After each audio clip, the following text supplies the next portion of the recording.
وَكَمْ قَسَمْنَا مِنْ قَرْيَةٍ اور کتنی ہی بستیاں ہم نے پیس ڈالی ہیں، كَانَتْ ظَالِمَةً جو ظالم تھی، وَأَنشَأْنَا اور ہم نے پیدا کی بعدها اس کے بعد قوماً آخرین دوسری قوم، ایک نے نافرمانی کی اللہ تعالیٰ نے پیس کے رکھ دیا تو اللہ تعالیٰ نے دوسری قوم کو پیدا کر دیا۔ فلما احسوا بأسنا پس جب انہوں نے محسوس کیا ہمارے عذاب کو، اذا ہم منہا یرکضون اچانک وہ ان بستیوں سے بھاگنے لگے۔ لا ترکضوا نہ بھاگو، یہ فرشتوں نے کہا لا ترکضوا، جلالین میں فرشتے پیچھے سے آواز دیتے وہ کدھر بھاگ رہے ہو، رکو نا، تم تو بڑی بڑی چھوڑنے والے تھے۔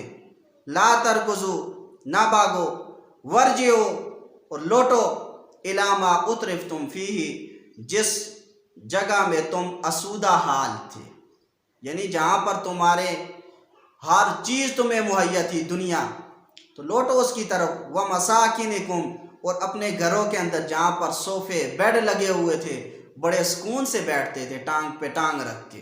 لعلکم تسألون تاکہ تم سے سوال کیا جائے۔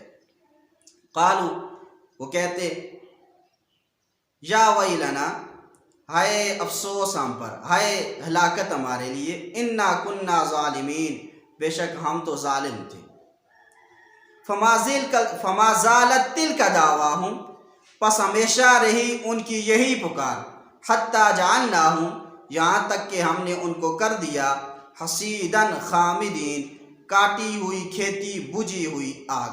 حصیداً کاٹی ہوئی کھیتی، جب کھیتی کاٹ دی جاتی ہے تو آپ کو پتہ ہے کہ وہ کسی کام کی نہیں ہوتی، پھر دوبارہ بڑھتی نہیں ہے بلکہ وہ زمین پہ ہی رکھنی پڑتی ہے، حتیٰ کہ وہاں پر پڑی رہے تو ختم بھی ہو جاتی ہے۔ خامدین اور بجھی ہوئی آگ۔ وما خلقنا السماء اور ہم نے آسمان کو پیدا نہیں کیا، والارض اور زمین کو، وما بینہما اور جو کچھ ان دونوں کے درمیان ہے، لاعبین کھیلو تماشا۔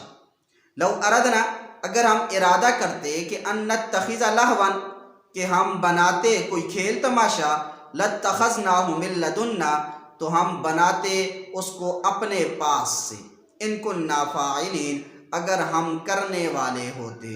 دیکھیں اگر ہم اللہ تعالیٰ فرماتے ہیں زمین و آسمان کو ہم نے کھیل و تماشا نہیں بنایا، کہ اگر ہم بنانے والے ہوتے تو اپنے پاس سے بناتے۔ کیوں؟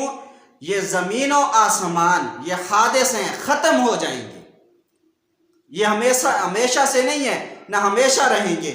تو اس وجہ سے اگر ہم بناتے تو کوئی ایسی چیز کو بناتے نا، جیسے اللہ تعالیٰ کی ذات ہمیشہ سے ہے، ہمیشہ رہے گی، تو اس وجہ سے کھیل و تماشے کے لیے بھی ایسی چیز بنائی جاتی جو ہمیشہ سے ہو اور ہمیشہ رہے۔ مطلب اللہ تعالیٰ کی صفاتیں، اللہ تعالیٰ کی صفات جو ہیں ان کو اللہ تعالیٰ بناتا، علم ہے اس کو بنا دیتا، قدرت کو بنا دیتا، ارادے کو بنا دیتا، تو اس وجہ سے اللہ تعالیٰ ان چیزوں کو بناتا۔ تو اس وجہ سے یہ زمین و آسمان جو ہے یہ کھیل و تماشا نہیں ہے، تو بلکہ ان کے بنانے کے اندر کہیں حکمتیں ہیں، تو انسان بھی ان سے فائدہ لیتا ہے۔ بل نقذف بالحق بلکہ ہم پھینکتے ہیں حق کو، علی الباطل باطل پر، فیدمغہ پس وہ اس کے دماغ کو پھاڑ دیتا ہے، فاذا هو زاہق پس اچانک وہ اڑنے والا ہوتا ہے۔ حق ہمیشہ غالب ہوتا ہے، اگرچہ تھوڑا سا وقت لگ جائے لیکن ہمیشہ غالب جو ہے وہ حق ہی آتا ہے۔ یہی وجہ ہے، اب دیکھیں اللہ کے نبی صلی اللہ علیہ وسلم کو مکہ سے نکالا گیا، لیکن کچھ عرصہ گزرا تو اللہ کے نبی صلی اللہ علیہ وسلم فاتح بن کے جو ہے وہ مکہ کے اندر آ گئے، اب کوئی نکالنے والا دوبارہ کوئی پیدا نہیں ہو سکا۔ تو ایسے ہی مدینہ منورہ کے اندر بھی ہوا، خیبر، یہ جو جنگیں ہوئی ہیں بدر اور خیبر، تو یہ جتنی بھی چیزیں ہیں تو ان میں اللہ تعالیٰ نے حق کو جو ہے وہ غالب کیا ہے اور باطل کو مٹا کے رکھ دیا ہے۔ آج یہی چیز ہے، افغانستان کے اندر دیکھا جائے تو کتنے ملکوں کی فوجیں انہوں نے صرف ان طالبان کو ختم کرنے کے لیے لگائی ہیں، لیکن عجیب بات یہ ہے کہ یہ حق پر تھے تو وہ باطل ہے، تو بالآخر یہ مجبور ہو کے جو ہے وہ جتنی بھی ملکوں کی فوجیں تھیں اب ان کو جانا پڑا ہے۔ تو اس وجہ سے حق ہمیشہ غالب آتا ہے اور باطل جو ہے وہ ہمیشہ جو ہے وہ ختم ہو جاتا ہے، اڑ جاتا ہے۔ ومن عندہ، اور وہ شخص، ومن اور وہ عندہ جو اس کے پاس ہے، اچھا نیچے آ گئے اوپر دیکھیں، وَلَكُمُ الْوَيْلُ، اور تمہارے لیے ہلاکت ہے، خرابی ہے، مما اس چیز سے تصفون جو تم بیان کرتے ہو، وَلَهُ اور اسی کے لیے مَن فِی السَّمَاوَاتِ وہ مخلوق جو آسمانوں میں ہے، وَالْأَرْضِ اور جو زمین میں ہے، وَمَنْ عِنْدَهُ اور جو اس کے پاس ہے، لَا يَسْتَكْبِرُونَ عَنْ عِبَادَتِهِ وہ تکبر نہیں کرتے اس کی عبادت سے، وَلَا يَسْتَخْسِرُونَ اور نہ وہ تھکتے ہیں۔ اب دیکھیں زمین و آسمان کے اندر تو کئی مخلوقات کو پیدا کیا گیا ہے، تو فرمایا وَمَنْ عِنْدَهُ لَا يَسْتَكْبِرُونَ اور جو اس کے پاس ہے وہ تکبر نہیں کرتے اس کی عبادت سے، وَلَا يَسْتَخْسِرُونَ اور نہ ہی وہ تھکتے ہیں۔ تو اس سے مراد جو ہے وہ فرشتے ہیں۔ فرشتے اللہ تعالیٰ کی حمد و ثنا یہ بیان کرتے رہتے ہیں، تسبیح بیان کرتے ہیں، اور یہ کبھی بھی نہیں تھکتے، کبھی بھی نہیں تھکتے۔ اب فرشتوں کی تسبیح کیا ہے؟ مستدرک علی الصحیحین، مستدرک حاکم بھی کہتے ہیں اس کو، اس کے اندر روایت موجود ہے کہ وہ تسبیح فرشتوں کی وہ سبحان اللہ و بحمدہ سبحان اللہ العظیم ہے۔ تو یہ فرشتوں کی تسبیح ہے۔ اچھا عجیب بات یہ ہے کہ اس تسبیح کو جو شخص پڑھتا ہے اس کی برکت کی وجہ سے اللہ تعالیٰ رزق کے دروازے اس پر کھول دیتا ہے۔ تو اس وجہ سے اس تسبیح کو ہر مرد اور عورت کو کثرت کے ساتھ پڑھنا چاہیے، سبحان اللہ و بحمدہ سبحان اللہ العظیم۔ اسی طریقے سے یہاں پر ایک مسئلہ یہ بھی سمجھ لیں کہ عبادت کو کسی غرض کے ساتھ متعلق کرنا شریعت نے اس کو پسند نہیں سمجھا۔ جیسے عام طور پر ہمارے ہاں نظر مانی جاتی ہے اور منت مانگی جاتی ہے، وہ کیا مثال سے یوں سمجھ لیں، جیسے کوئی شخص جاتا ہے، کوئی مر جاتا ہے، عورت جاتی ہے اور کہتی ہے کہ یا اللہ میری فلاں حاجت ہے، اگر وہ پوری ہو گئی نا میں تیرے راستے میں جو ہے وہ ایک بکرا ذبح کر کے دوں گی، میں تیرے راستے میں جو ہے وہ فلاں مدرسے یا فلاں مسجد میں 1000 روپیہ دوں گی۔ اب دیکھیں یہ یوں سمجھ لیں کہ یہ آپ ایک قسم کی اللہ تعالیٰ کے ساتھ کسی چیز کی ڈیل کر رہی ہیں، تو اس وجہ سے شریعت نے اس کو ناپسند سمجھا ہے، اگرچہ یہ آپ پر واجب ہو جاتی ہے۔ آپ نے نظر مانی ہے، تو جب نظر مانی ہے تو وہ آپ کا کام ہو گیا ہے، تو لازمی بات ہے کہ آپ پر وہ چیز جو آپ نے جس کی منت مانی تھی تو وہ آپ پر واجب ہو جائے گی۔ لیکن شریعت اس بات کو ناپسند سمجھتی ہے، کیوں؟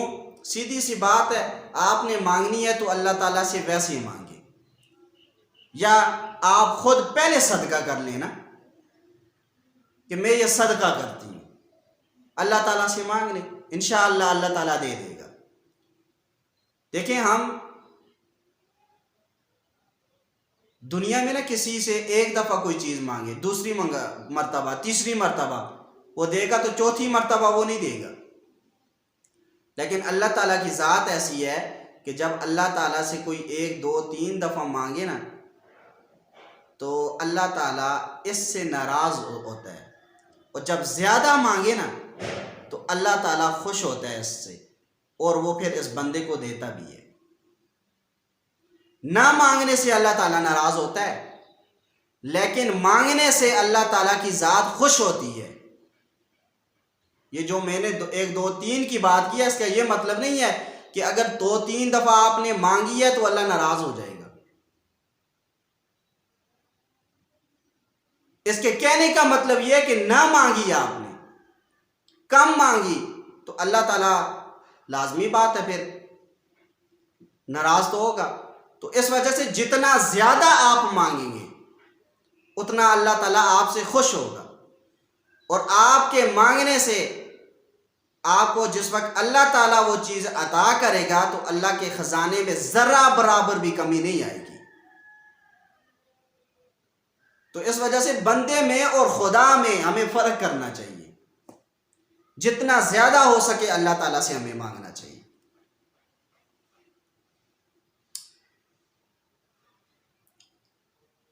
وَلَا يَسْتَخْسِرُونَ اور وہ تھکتے بھی نہیں ہیں. يُسَبِّحُونَ اللَّيْلَ وہ تسبیح بیان کرتے ہیں رات کو، وَالنَّهَارَ اور دن کو، لَا يَفْتُرُونَ اور اس میں سستی بھی نہیں کرتے. رات دن اللہ تعالیٰ کی تسبیح میں یہ مخلوق لگی رہتی ہے تو ذرا برابر بھی یہ سستی نہیں کرتی. ام اتخذوا کیا انہوں نے بنا لیے ہیں آلیۃً معبود من الارض زمین میں، ہم ینشرون وہ ان کو اٹھائیں گے. ہرگز ایسا نہیں ہے. لو کان فیہما آلیۃ اگر بالفرض والمحال ہوتے زمین و آسمان کے اندر کوئی الہ الا اللہ اللہ تعالیٰ کے علاوہ لفسدتا زمین و آسمان کا نظام درم برہم ہو جاتا، زمین و آسمان کے اندر فساد مچ جاتا. فسبحان اللہ پس پاک ہے اللہ تعالیٰ، رب العرش عرش کا رب ہے، اما اس چیز سے یصفون جس کو وہ بیان کرتے ہیں. دیکھیں یہ ایک لفظ استعمال ہوتا ہے عربی کے اندر، پہلے اس بات کو سمجھ لیں. دیکھیں جیسے فرمایا لو کان فیہما آلیۃ الا اللہ لفسدتا، اگر زمین و آسمان کے اندر اللہ تعالیٰ کے علاوہ کوئی اور الہ ہوتا تو زمین و آسمان کا نظام درم برہم ہو جاتا. ایک ملک کے اندر دو حکمران نہیں ہو سکتے، ایک میان کے اندر دو تلواریں نہیں رہ سکتی. تو ایسے ہی ایک جو نظام ہے اس کو چلانے کے لیے دو خدا بھی نہیں ہو سکتے. کیوں؟ اب دیکھیں اگر بالفرض والمحال، یہ بالفرض کی بات کر رہا ہوں، حقیقت میں الہ کوئی نہیں ہے، بات کو سمجھانے کے لیے کر رہا ہوں. اگر دو الہ مان لیے جائیں تو ایک کہے گا بارش ہو، دوسرا کہے گا نہیں بارش نہیں ہونی، آج میں نے دھوپ لگانی ہے. تو لازمی بات ہے جھگڑا آتا. پھر اگر ان کی آپس میں صلح ہو جاتی، یعنی ایک دوسرے کی بات کو مان لیتا، جب ایک دوسرے کی بات کو مان لے تو لازمی بات ہے کہ یہ ماننے والا یہ عاجز ہوا، اور اللہ تعالیٰ کی ذات عاجز نہیں ہو سکتی. اور اگر نہیں مانتا تو لازمی بات ہے پھر وہ کام بھی نہیں ہوگا. جب وہ کام نہیں ہوگا، دھوپ نہیں ہوگی، بارش نہیں ہوگی تو پھر بھی عاجز ہوا. تو اس وجہ سے زمین و آسمان کے اندر اللہ تعالیٰ کے علاوہ کوئی الہ نہیں ہے. دیکھیں قرآن کریم میں آتا ہے، مشرکوں سے جب پوچھا جاتا نا بتاؤ زمین و آسمان کو کس نے پیدا کیا، وہ کہتے تھے لَيَقُولُنَّ اللَّهُ، اللہ نے پیدا کیا ہے. لیکن عجیب بات یہ ہے کہ وہ پھر بھی اللہ تعالیٰ کے ساتھ چھوٹے چھوٹے معبود مانتے تھے، لیکن وہ اللہ تعالیٰ سے نیچے نیچے مانتے تھے. تو اس وجہ سے وہ پھر بھی مشرک ٹھہرے. تو زمین و آسمان کے اندر اللہ تعالیٰ کے علاوہ کوئی الہ ہو ہی نہیں سکتا. کیوں؟ اگر ہوتا الا اللہ، اللہ تعالیٰ کے علاوہ لفسدتا، تو زمین و آسمان کے اندر فساد مچ جاتا. فسبحان اللہ پس اللہ تعالیٰ کی ذات پاک ہے، رب العرش عرش کا رب ہے، اما اس چیز سے یصفون جس کو یہ بیان کرتے ہیں. دیکھیں عربی زبان میں ایک لفظ استعمال ہوتا ہے سبحان کا.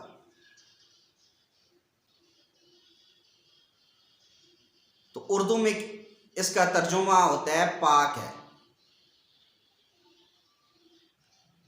تو اب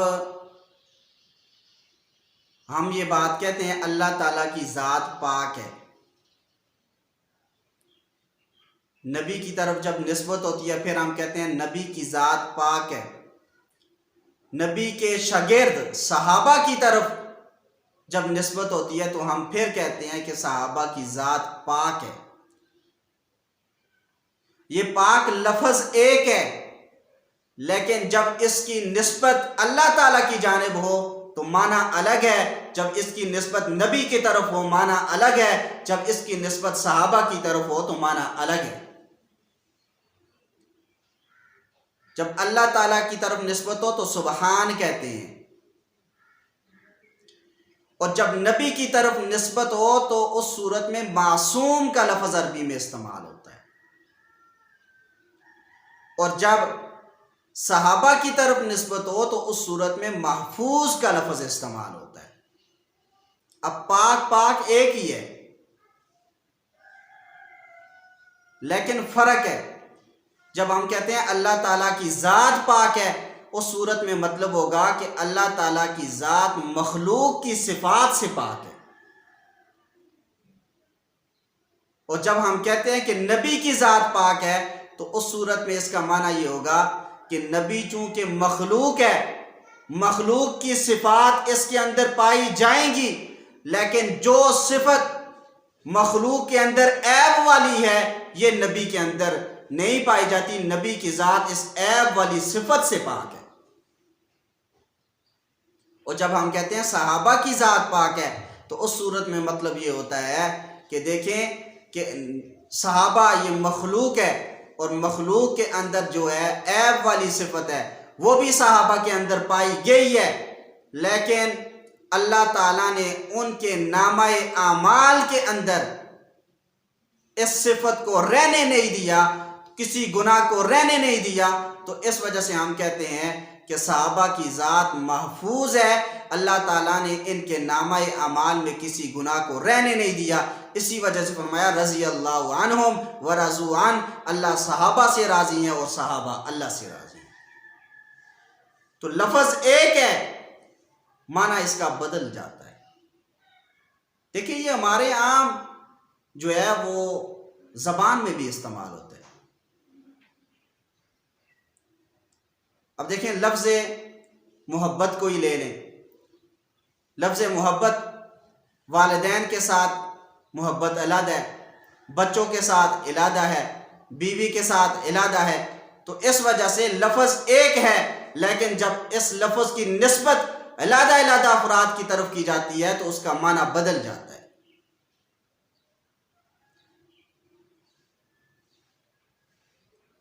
تو میں اکثر اپنے طلباء کو بھی یہ بات سمجھاتا ہوتا ہوں، دیکھیں جب کتابیں جو ہیں وہ علیحدہ قسم کی ہوں، بعض کتابیں ہوتی ہیں عقائد کی، بعض ہوتی ہیں مسائل کی، اور بعض ہوتی ہیں تصوف کی، تو ہر کتاب کی اپنی اصطلاح ہے۔ مثلا دیکھیں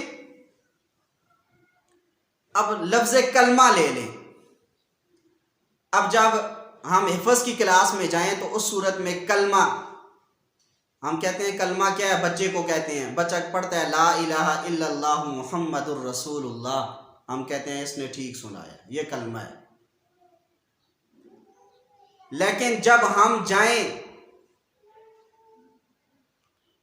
صرف اور نحو کی کلاس میں، اب وہاں پر ایک بچے سے پوچھا جائے یا بچی سے پوچھا جائے بچی کلمہ سناؤ، اب دیکھا کہ باہر ایک آدمی ہے دوسرے کو گالی دے رہے،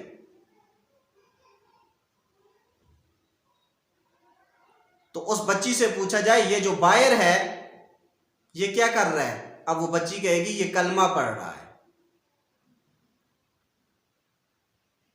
اور اس کا جواب ٹھیک ہے۔ کیوں؟ نحو اور صرف میں کہتے ہیں الکلمۃ وضع لمعنی مفردن مفردن مفردن، تو یہ جو صرف اور نحو کی کلاس ہے یہ فن علیحدہ ہے، جب فن علیحدہ ہے، یہاں پر گالی کو بھی کلمہ کہتے ہیں، لیکن جب یہی کلمے کا لفظ ہم تبلیغی جماعت میں چلے جائیں، وہاں پر کہتے ہیں یہ ہمارے متکلم صاحب ہیں، کیا مطلب؟ یہ بات کرنے والے ہیں۔ اب وہاں پہ معنی علیحدہ آ گیا۔ مختلف فن ہیں، مختلف فنوں کی اپنی اپنی اصطلاحات ہیں۔ تو ایسے ہی سبحان کا لفظ ہے، جب اس کی نسبت خدا کی طرف ہو، اللہ تعالیٰ کی جانب ہو تو معنی علیحدہ ہے، نبی کی طرف ہو تو معنی علیحدہ ہے، صحابہ کی طرف ہو تو معنی علیحدہ ہے۔ چلیں دیکھ لیں۔ فسبحان اللہ، بس اللہ تعالیٰ کی ذات پاک ہے، رب العرش، عرش کا رب ہے، اما اس ذات، اس چیز سے پاک ہے، یصفون، جس کو وہ بیان کرتے ہیں۔ مطلب یہ ہے کہ اللہ تعالیٰ کی مشرک کہتے تھے کہ یہ فرشتے جو ہیں یہ کیا ہے جی، اللہ تعالیٰ کی بیٹیاں ہیں، اور عیسائی حضرت عیسیٰ کو اللہ کا بیٹا کہتے تھے، یہودی حضرت عزیر کو اللہ کا بیٹا کہتے تھے، نعوذ باللہ۔ تو فرمایا کہ اللہ تعالیٰ ان چیزوں سے پاک ہے۔ لا یسأل عما یفعل وہم یسألون، اس سے کوئی سوال نہیں کر سکتا جو وہ کرتا ہے، وہم یسألون، اور وہ سارے سوال کیے جائیں گے۔ کیا مطلب؟ اللہ تعالیٰ جو بھی کرے، اللہ تعالیٰ سے پوچھنے والا کوئی پیدا نہیں ہوا، اور اللہ ہر ایک سے پوچھے گا۔ ام اتخذوا، کیا انہوں نے بنایا ہے، من دون ہی، اللہ تعالیٰ سے نیچے نیچے، آلیہ، الہ، معبود، قل، کہہ دیجئے، ہاتوا برہانکم، لاؤ تم اپنی دلیل، ھذا ذکر من معیہ، یہ قرآن دلیل ہے ان کی جو میرے ساتھ ہیں، وذکر من قبلی، اور دلیل ہے ان کی جو مجھ سے پہلے گزرے ہیں، بل اکثرهم، بلکہ ان میں سے اکثر، لا یعلمون الحق، وہ حق کو نہیں جانتے، فہم معرضون، پس وہ اعراض کرنے والے ہیں، وما ارسلنا، اور ہم نے نہیں بھیجا، من قبل کا، آپ سے پہلے، من رسول، کوئی رسول، الا، مگر نوحی الیہ، ہم وحی کرتے ہیں ان کی جانب، کہ انہو، کہ بے شک وہ، لا الہ الا اللہ، نہیں کوئی معبود سوائے، لا الہ الا انا، نہیں کوئی معبود سوائے میرے، فاعبدون، پس تم میری ہی عبادت کرو۔ یہ اصل میں فاعبدونی تھا، یا نسبت کی جو ہے وہ حذف ہو گئی ہے، تو یہ عربی والے سمجھ سکتے ہیں، آپ نہیں سمجھ سکتے۔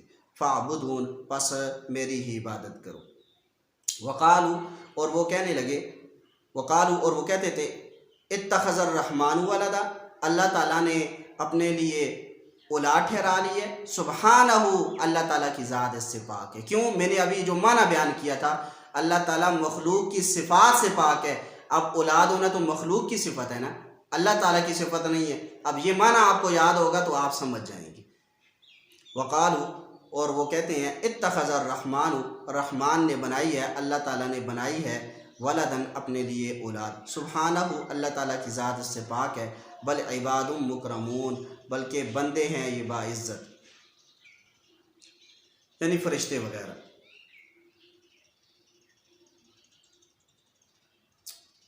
لا یسبقونہ بالقول، نہیں سبقت کرتے اس سے گفتگو میں، وہم بامرہ یعملون، اور وہ اس کے حکم کے مطابق عمل کرتے ہیں۔ یہ نہیں ہے یہ انسان ہے، ادھر ایک آدمی بات شروع نہیں کرتا، دوسرا پہلے بول پڑتا ہے، تو فرشتوں کی یہ بات نہیں ہے۔ فرشتے جو ہے وہ سبقت نہیں کرتے بات میں، جو اللہ تعالیٰ کا حکم ہوتا ہے اس حکم کی تعمیل کرتے ہیں، صرف اسی کو پورا کرتے ہیں۔ یعلم، وہ جانتا ہے، ما بین ایدیہم، ان چیزوں کو جو ان کے آگے ہیں، وما خلفہم، اور جو پیچھے ہیں، ولا یشفعون، اور وہ سفارش نہیں کرتے یعنی فرشتے، الا لمن ارتضی، مگر اس کے لیے جس سے رب راضی ہے، وہم من خشیتہ مشفقون، اور وہ اس کے خوف سے ڈرتے ہیں۔ فرشتے یہ سفارش کریں گے لیکن اس کے لیے کریں گے جن سے رب راضی ہوگا، کافروں کے لیے سفارش نہیں ہوگی۔ اس پہ تفصیلی طور پہ میں نے پیچھے بات کر دی ہے۔ ومن، اور وہ شخص، یقول، جو کہتا ہے، یا جو کہے منہم ان میں سے کہ انی الہ، بے شک میں معبود ہوں، من دون ہی، اللہ تعالیٰ سے نیچے نیچے، فذالک نجزیہ جہنم، پس ایسے شخص کو ہم بدلہ دیں گے جہنم کا، کذالک ایسے ہی نجزی الظالمین، ہم بدلہ دیتے ہیں ظالموں کو۔